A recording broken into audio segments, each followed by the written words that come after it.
우리 하나님의 말씀 같이 보겠습니다. 사도행전 8장 4절부터 8절까지. 사도행전 8장 4절부터 8절까지. 우리 다 찾으신 줄 알고 우리 한 절씩 들어가면서 교독하도록 하겠습니다. 그 흩어진 사람들이 두루 다니며 복음의 말씀을 전할세 너희는 사마리아에서 들리다가 그리스도의 백성에게 전하니 우리가 빌립의 말도 듣고 행하는 표적도 보고 한 마음으로 그가 하는 말을 따르더라. 많은 사람에게 보다도 더 어려우신 일이 그의 소리를 들으며 말하고 또 많은 죽은 자와 못 오는 사람이 같이 읽겠습니다. 그 성에 큰 기쁨이 있다. 아멘. 지난 시간에는 사울이 교회를 잔멸했다는 제목으로 사울이 왜 그렇게 교회를 핍박하고 스데반을 죽이는데 앞장서 교회를 잔멸했는지 그 이유에 대해서 저희들이 살펴보았습니다. 오늘 그 스데반의 죽음으로 말미암아 교회는 큰 어려움이 닥치게 되어집니다. 오늘 말씀을 통해 저희가 한 3가지 정도 같이 또 은혜를 나누기를 원하는데요. 스데반의 죽음으로 교회가 어려움을 당하게 되어졌지만 그것이 끝이 아니라 새로운 시작과 또 놀라운 그런 멈춤의 시작들이 또 시작되어진 그런 길로 나아가게 되어졌다는 사실입니다. 스데반 집사님은 12 제자는 아니었습니다. 안수받는 집사님이었고 지금 저희가 한다면 제자들을 목사님으로 비유한다면 스데반 집사님은 안수 집사님이나 장로님이라고 비유가 될 수 있겠죠. 평신도 지도자 중에 한 명이었습니다. 아마 가장 뛰어난 그런 평신도 지도자였던 것 같아요. 그가 알고 있었던 성경에 대한 해박한 지식, 그리고 하나님의 성령으로 충만한, 은혜로 충만한, 믿음으로 충만한 그런 하나님의 사람을 저희가 보게 되어지는데 그 하나님의 사람이 돌에 맞아서 죽었습니다. 예루살렘 교회로 생각해 볼 때는 정말 큰 아픔이었고 너무나 귀한 인재를 잃었던 거예요. 정말 충격적인 사건이 아닐 수 없습니다. 그런 핍박이 이제 스데반 집사님을 시작으로 핍박이 다가오게 되어져서 교회에 큰 어려움이 닥치게 되어지는데 그 핍박으로 말미암아 사람들이 흩어지게 됩니다. 있을 수가 없어요. 다 그냥 핍박이 오고 죽이고 여러 어려움이 오니까 흩어질 수밖에 없죠.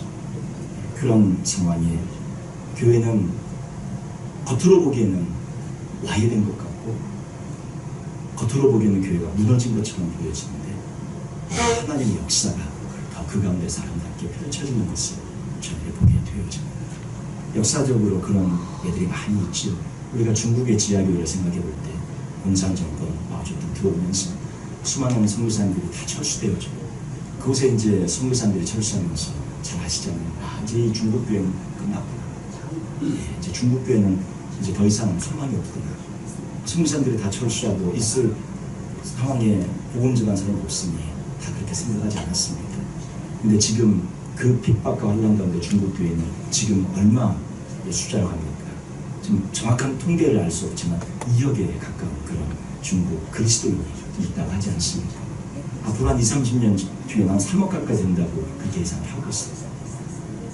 환란과 핍박이 오히려 선교사님들이 다 떠나고 복음을 전하는 주의종들이 떠나고 자체적으로 그냥 어떻게 이 교회가 살아남을까 걱정하고 어려워하고 있었던 그런 상황이었는데 오히려 복음은 그 가운데서 더 귀하고 아름답게 성장하게 되어지는 것을 저희들이 보게 되어집니다.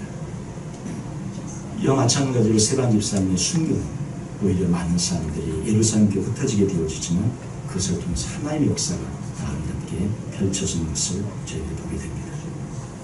하나님이 사용하시는 그 사람은 사라져가지만 하나님은 사라지지 않고 함께 계시기 때문입니다. 예루살렘 교회의 모든 사람들은 스데반 집사님의 빈 자리를 메꿀 수 있는 그런 사람이 도대체 또 누가 있을까 아마 걱정했을 거예요. 그러나 걱정할 필요가 없고 그렇게 염려할 필요가 없는 것이죠. 스데반의 자리에는 그 스데반 집사님보다 더 위대하게 쓰임을 받았던 그 죽음의 자리에 함께 있었던 더 놀라운 하나님의 사람이 그의 바탕을 이어받게 됩니다. 누구였습니까? 스데반 집사님의 죽음에 앞장섰던 사울이라는 청년, 그 청년이 바울로 변화되면서 사도 바울로 위대한 하나님의 사랑으로 그 스테반 집사님의 바톤을 이어받아서 달려가게 시작합니다.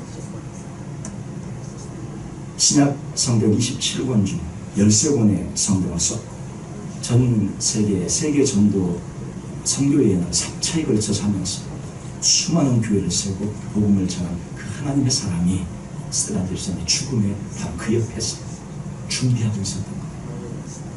저희가 볼 때는 이게 지금 아무 연관이 없는 것처럼 오히려 죽음을 앞장서서 지난번에 저희가 살펴본 것처럼 사도 바울이 스테반 집사님을 그때 죽임에 앞장섰던 그런 여러 가지 상황적인 그런 것들이 있었지만 저 사람이 변화될까? 저 사람이 주님 앞에 쓰임받을까?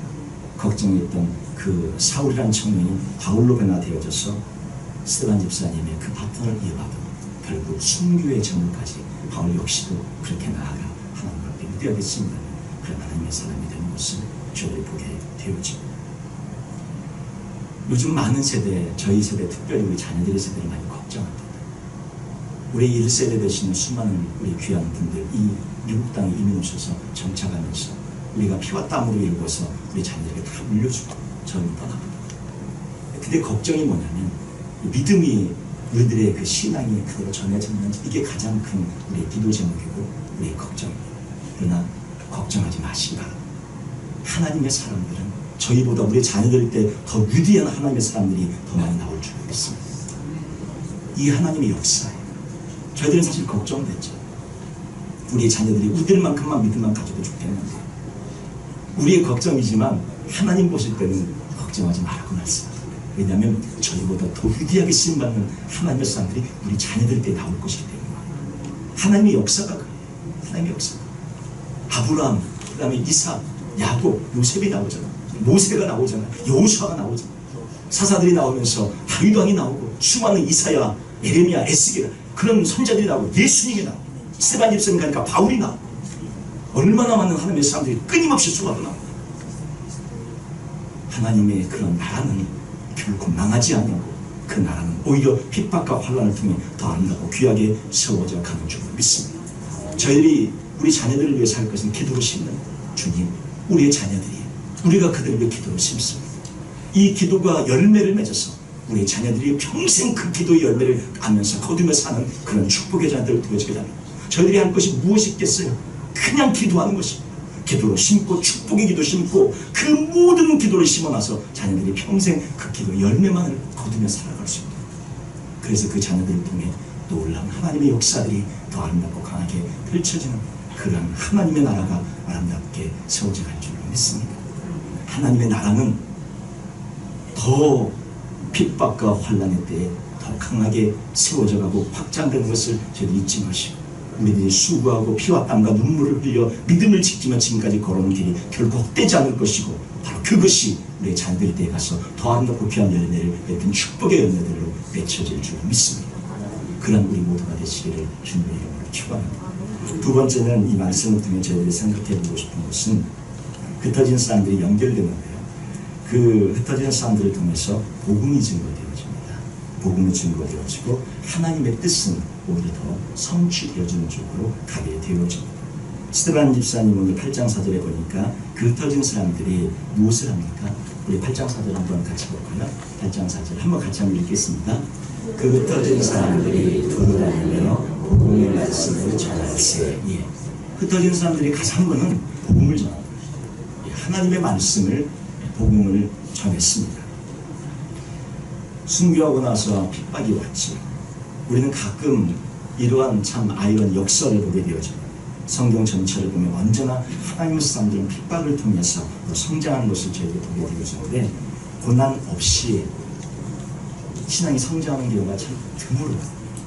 저희가 고난 없이 신앙이 성장하면 참 좋겠는데 늘 막 축복 가운데 막 모든 것이 잘 되어지는 가운데 믿음이 더 깊어지면 정말로 바랄 나위 없이 제일 좋은 거겠죠.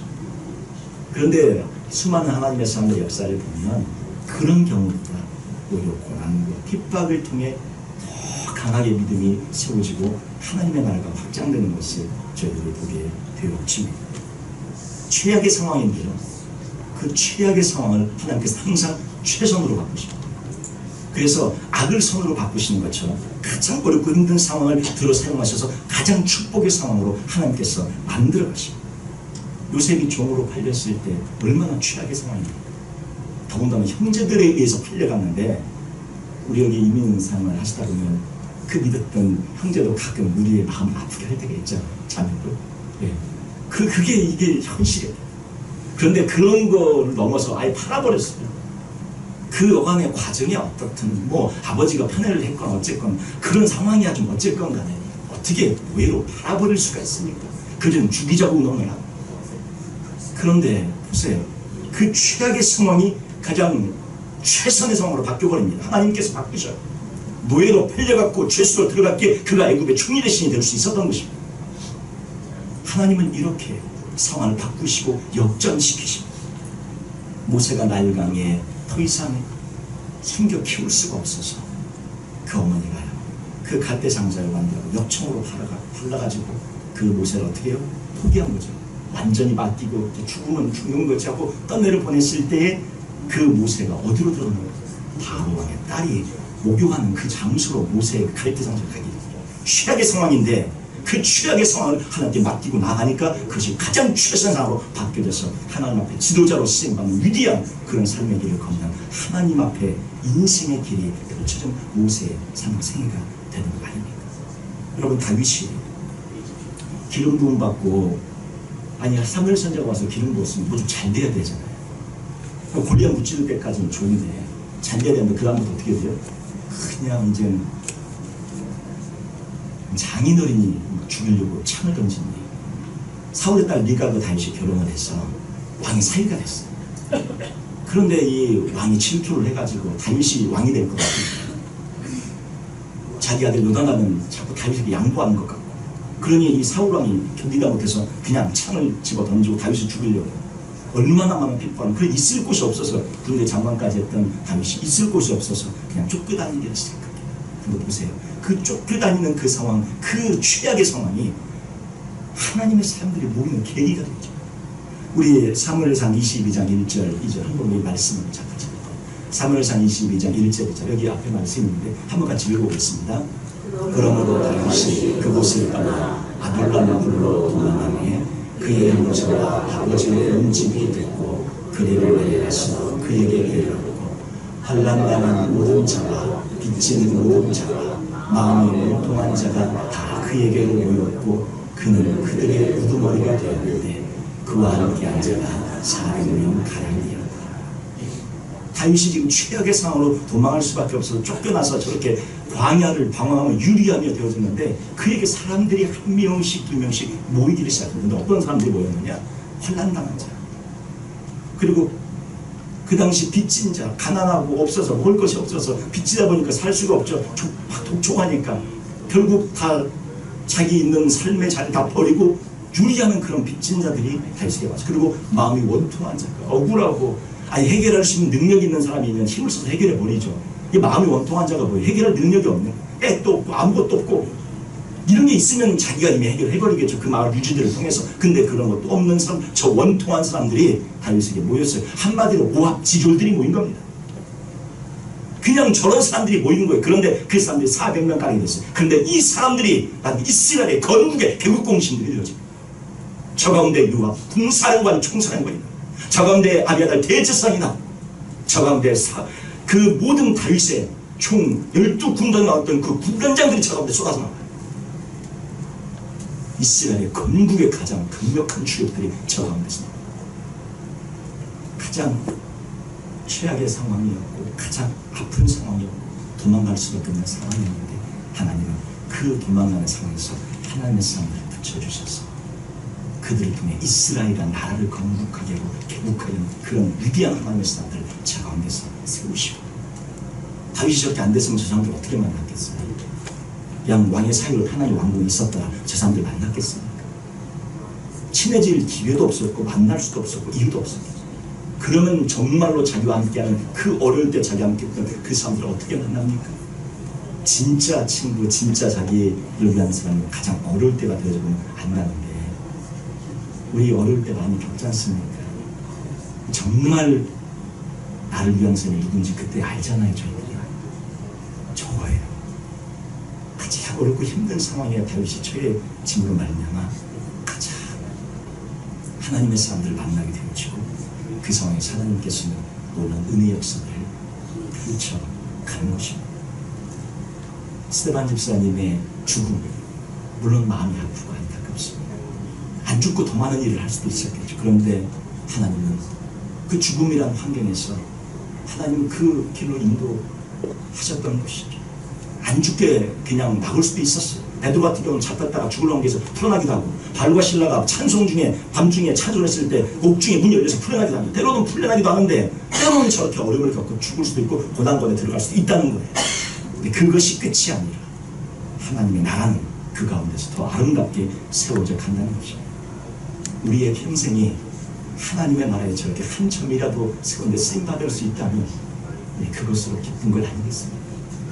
우리의 생애가 사람이 강건하고, 아무리 우리 요즘 100세 시대, 우리 120세 시대가 다르지 않는 120세 우리 시대인데, 그 많은 날 동안 살면서 무엇 한 줄을 남기시겠어요? 예. 자녀들을 위한 모든 기도로 심어서 그 자녀들이 그 우리가 심은 기도 열매를 받아 누리는 것. 그리고 또 한 가지 한 줄 남길 것은 하나님의 나라를 위해서 저희들이 한 퍼즐, 1만 퍼즐, 우리 5천 피스 퍼즐, 우리 퍼즐 맞잖아요. 그 큰 구덩이 하나를 붙이고 있는 그런 퍼즐 하나처럼 그렇게 주님 앞에 쓰임받다 그런 인생이 되어질 할지라도 그것이 가장 복되고 아름다운 귀한 인생인 줄 믿습니다. 무엇을 남기실 것입니까? 많은 고통과 환난 중에 무엇을 바라보면서 사실 것입니까? 우리가 이 말씀 이어서 세 번째로 그 말씀을 보면, 이 복음이 스데반 집사님이 죽고 나서 빌립이라는 하나님의 사람이 다시 또 나타나서 복음을 전하면서 나가는데, 그 복음을 전했을 때 사마리아 성에 큰 기쁨과 또 회복의 역사가 일어났어. 우리 말씀한 5절, 6절, 7절, 8절 한번 보시죠. 자, 빌립이 이제 사마리아 성에 내려가 그리스도를 백성에게 전파합니다. 하나님의 말씀은 계속 이어져요. 아까 스데반 집사님 곁에 바울이라는 하나님 위대한 사람이 준비되고 있었다고, 바톤 이어받을 준비하고 있었는데, 지금 바로 빌립이 또 이어서 복음을 전하고 나가는 것을 보게 됩니다. 그러니까 우리가 빌립의 말도 듣고 행하는 표적도 보고 한 마음으로 그가 하는 말을 따르더라.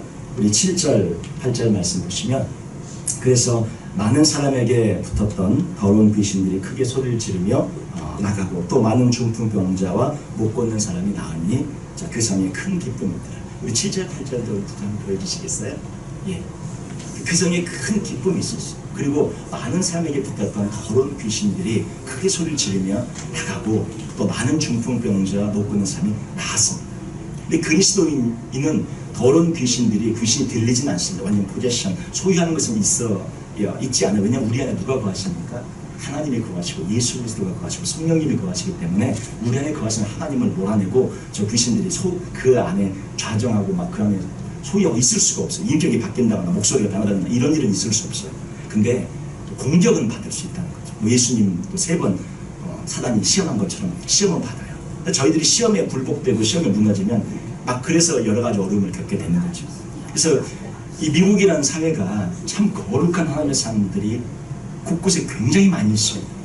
근데 또 문제는 뭐냐면, 그렇게 하나님의 거룩한 백성들이 많은 만큼 더 타락된 모습이 또 많다는 거예요. 미국이라는 사회가. 우리 한국도 지금 마찬가지입니다. 한국의 기독교가 줄어들고 있고 여러 가지 마음이 아픈 이런 현실들이 벌어지는 것은 우리 하나님의 사람들이 그 사회와 이 시대의 그런 죄악들을 이겨나가야 되는데 그러지 못하고 있는 것이죠. 미국도 마찬가지입니다. 음지에서 얼마나 많은 악이 행해지고 얼마나 많은 죄들이 이 미국 땅에 펼쳐지고 있습니다. 저희들이 정말 기도하며 나아가야 할 것입니다. 이 더러운 귀신들의 영적인 공격이 우리 안에 많이 부어지고 우리 안에 쏟아져 들어와요. 저희가 그것을 성령으로 충만하지 않으면 이길 수가 없어요. 그래서 늘 성령으로 충만하게 주 앞에 기도하면서 나아갈 때 이 영적인 공격을 저희가 이겨나가고 또 승리하게 되어질 줄 믿습니다. 이 성에 큰 기쁨이 있었다고 하는데, 저희들에게 있는 기쁨, 우리의 삶과 생애 가운데 많은 고통도 있고 고민도 있고 어려움도 있는데, 우리 가운데 어떤 기쁨으로 살아가십니까? 정말 마음속에 기쁨이 있으십니까? 다만 상황을 바라보고 현실을 바라보면 너무너무 마음이 속상하고 화가 나고 막 슬프고 눈물 나고 그럴지 모릅니다. 바란 일들이 안 되어지고 바란 대로 여러 가지 것들이 우리의 기도 제목들이 이루어지지 않을 때 많은 마음의 아픔이 있을 수 있습니다.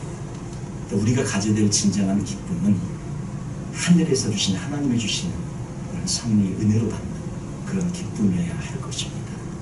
환경을 뛰어넘는 기쁨, 현실을 뛰어넘는 기쁨, 상황이 어찌하든지 주님을 바라보며 찬송하는 그런 기쁨이 우리 안에 있어야 할 줄 믿습니다. 제가 예전에 한번 말씀드렸던 그런 그 에콰도르의 아우카 부족에 선교했던 짐 엘리엇 기억나시죠? 전능자의 그늘이라는 책, 그 부인 엘리자베스 엘리엇이 이렇게 그 책을 짐 엘리엇이 남긴 것을 이렇게 했는데 5명의 청년들이 잘 아시잖아요. 5명의 청년들이 복음을 전하기 위해서 휘튼 대학을 명문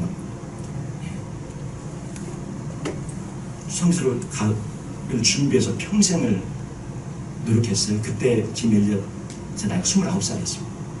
이제 막 결혼하고 아이들이 한두 명 태어났는데 그 참 아름답고 행복한 그 시기에 선교사로 간다고 그 5명의 남자 선교사들이 그 청년들이 모인 거예요. 다 부인들이 있었고 애들이 한두 명 있었던 그런 시기예요. 근데 그 5명의 청년들이 에콰도르 그 아우카 부족에게 복음을 전하고 경비행기를 타고 갔는데 연락이 끊겼습니다. 나중에 가서 보니까 그들이 그 5명이 그 강가에서 그 시내가에서 다 창의 화살에 맞아서 죽은 거예요. 아주 뉴스에 나오고 여러 가지 막 그런 일들이 벌어졌죠.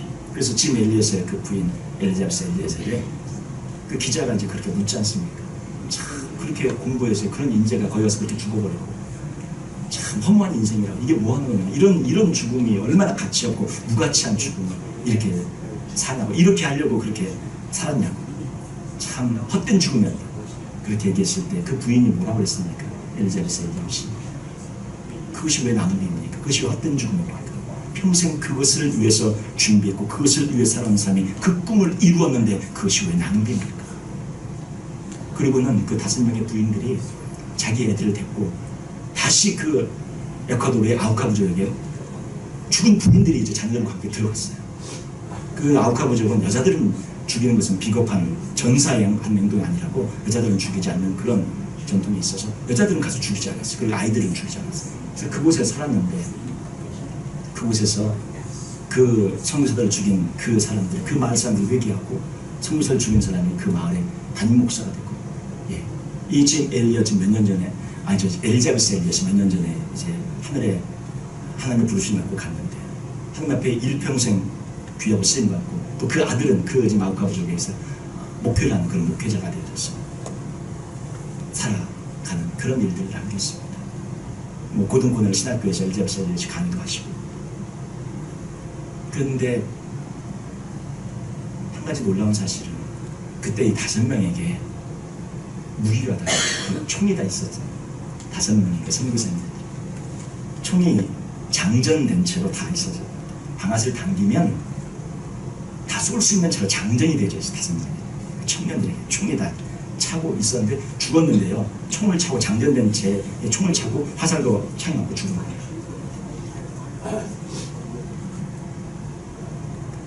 얼마든지 안 죽을 수 있었습니다. 총을 쏘면 다 얼마든지 살아날 수 있었어요. 그리고 다시 돌아오면 됩니다. 근데 그들은 그 총을 쏘지 않고 거기서 죽어요. 근데 가기 전에 아들과 짐 엘리엇이 대화하는 장면이 나와요. 아빠, 만약에 아빠 거기 갔는데 그 사람들이 활 쏘고 총 쏘고 그러면 저기 화살을 쏘고 창을 쏘고 그러면 아빠 어떻게 할 거예요? 아빠 살기 위해서 그들 총을 쏠 거예요. 그때 짐 엘리엇이 말을 못하고 한참을 고민하다가 사랑하더라. 아빠는 총을 쏠 수 없단다. 왜요 아빠? 총을 쏘셔야죠. 아빠는 총을 쏠 수 없단다. 나는 지금 죽어도 천국에 갈 수 있지만 그들에게 총을 쏘면 그들은 예수를 믿지 않은 채로 그들을 죽어서 그들은 지옥에 갈 것이기 때문에 그들에게는 구원받고 회개할 수 있는 기회조차 없기 때문에 나는 그들에게 총을 쏠 수 없다. 이런 얘기를 하는 장면이 나와요. 그리고 실제로 그 5명 총이 장전된 채로 있었지만 총을 쏘지 않고 죽습니다. 그리고 남은 생에 그 5명의 부인들과 그 자녀들이 그곳에 가서 하나님의 나라의 확장을 위해 그 선교지에 가서 아름답고 귀하게 살아갑니다. 물론 그 엘리자베스 엘리엇이 굉장히 슬펐을 것입니다. 말로 표현할 수 없는 아픔이 있었어요. 그런데 더 큰 기쁨과 더 큰 가치를 추구하며 살았기에 그곳에 남편을 죽인 사람들에게 가서 복음을 전하는데 일평생 헌신하고 자녀들도 그곳에 가서 그렇게 쓰임받는 일을 한다는 것은 하늘이 주는 기쁨을 그가 가지고 있었고 그 기쁨을 누리며 살았기에 가능한 일이 아닌가 싶습니다. 오늘 우리가 이 교회에 지금 아침에 오셔서 예배를 드리실 때 우리 마음에 어떤 마음을 갖고 오셨습니까? 아마 예배 끝나고 집에 돌아가면 속상할 일 투성이겠죠. 집에 돌아가면 벌써 뭐 할 일이 지금 속상한 일이 아마 또 많이 있을지 모릅니다. 그런데 오늘 이 예배 드리는 이 시간에 다 그것을 다 던져버리고 다 버리십시오. 주님이 주신 기쁨으로 그거 하나로 저희들이 만족하면서 살아갈 수 있는 저희들이길 원합니다. 이 세상에 와서 우리가 남길 수 있는 거 아무것도 없습니다. 잔고에 50만 불, 100만 불이 있어도 숫자에 불과할 뿐이지 그러니까 아무 의미가 없는 것입니다. 정말로 중요한 가치는 예수 그리스도 그분과 함께 동행하며 사는 것, 그리고 그분의 임재 안에 사는 것, 그분과 함께 그분의 보좌 앞에서 사는 것, 그것이 가장 큰 가치입니다. 근데 그것을 누리지 못하고 그 기쁨을 누리지 못한 채로 저희들은 주님이 이미 우리 안에서 그 기쁨을 누리며 살라고 하는데도 매일 슬퍼하며 매일 눈물을 흘리며 매일 화내며 매일 원망하며 매일 저주하며 이렇게 살아갑니다. 자기 남편을 죽인 자들에게도 가서 복음을 전하고 기뻐하며 그들을 끌어안고 자기 자녀들까지 데리고 와서 그렇게 살아가는 이 하나님의 사람들의 그 위대한 기쁨의 승리 역사를 저희들이 보면서 저희들도 이렇게 살아가기를 원합니다. 오늘 이 아침에 주님 앞에 저희들을 결단하며 같이 잠깐 1, 2분 정도 통성으로 기도했으면 좋겠습니다. 주님, 무엇을 위해 살고 있습니까? 도대체 무엇을 위해 남은 생애를 살 것입니까? 고난과 핍박과 환난, 우리 평생 그렇게 살았지 않습니까? 앞으로도 안 없어질 거예요. 고난은 계속 와요. 환난 옵니다. 핍박 옵니다. 앞으로도 계속 있을 거예요. 인생을 사는 동안에 있어요. 근데 어찌할 것입니까? 매일 지금까지 한 것처럼 원망하고 불평하고 저주하며 탄식하며 그렇게 살 것입니까? 아니면 기뻐하며 주여 주님의 나라만 세워지게 해달라고, 주님의 이름만 높아지게 해달라고, 저를 죽이든지 살리든지 그것은 주님 마음대로 오시고 주님이 원하시는 주의 이름과 영광만 드러나는 그런 삶이 되어지길 원합니다. 그렇게 기도하며 나가는 저희들이 되어지길 원합니다. 우리 동성으로 기도하십시다. 주님과 함께 나가고 같이 기도합니다. 주님.